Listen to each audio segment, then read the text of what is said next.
Assalamualaikum warahmatullahi wabarakatuh. Salam sejahtera buat kita semua. Semoga kita dalam kondisi sehat, bahagia, dan jangan lupa tersenyum ya.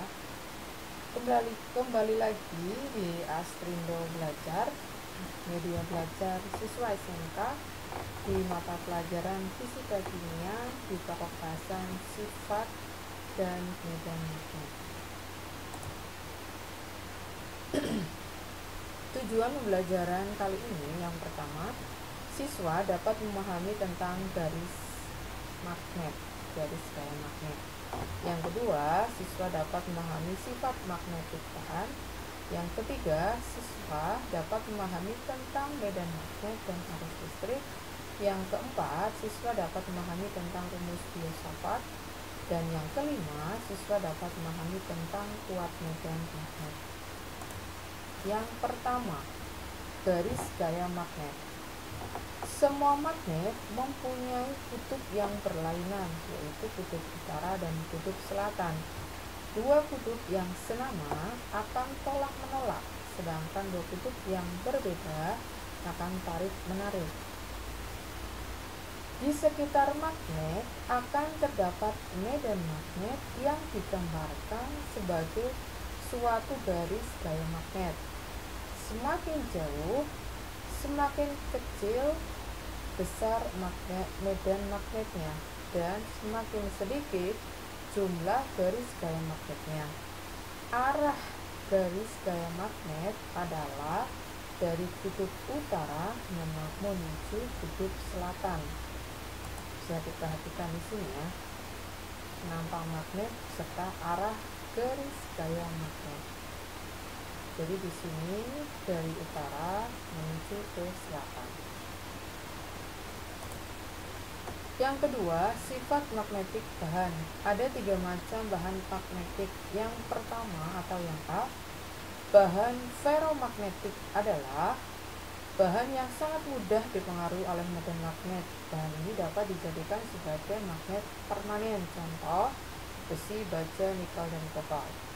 Yang kedua atau B, bahan paramagnetik adalah bahan yang tidak mudah dipengaruhi oleh medan magnet. Bahan ini tidak dapat dijadikan magnet permanen. Contoh, mangan, timah, platina, aluminium. Yang ketiga, bahan diamagnetik adalah bahan yang tidak dapat dipengaruhi oleh medan magnet. Contohnya timbal, perak, emas, dan lain-lain.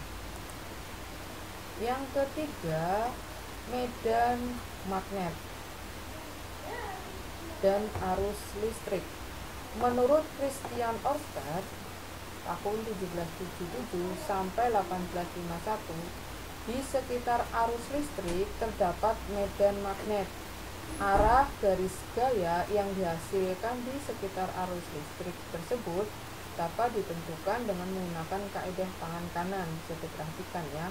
Jadi sesuai dengan arah tangan kanan kita. Selanjutnya, yang keempat, rumus Biot-Savart. Ya, bisa diperhatikan di sini. Menurut Biot-Savart, besarnya induksi magnetik di sebuah titik P yang berjarak L dari sebuah elemen arus yang panjangnya data L adalah rumusnya dB sama dengan KI kali dL sin sudut kemudian dibagi R kuadrat. Kemudian yang kelima, kuat medan magnet. Yang pertama, besar medan magnet di sekitar kawat lurus. Saya ulangi, besar medan magnet di sekitar kawat lurus. Jadi di sini ada sebuah penampang kawat ya, kemudian di sini ada A, B, dan B. Keterangannya sebagai berikut.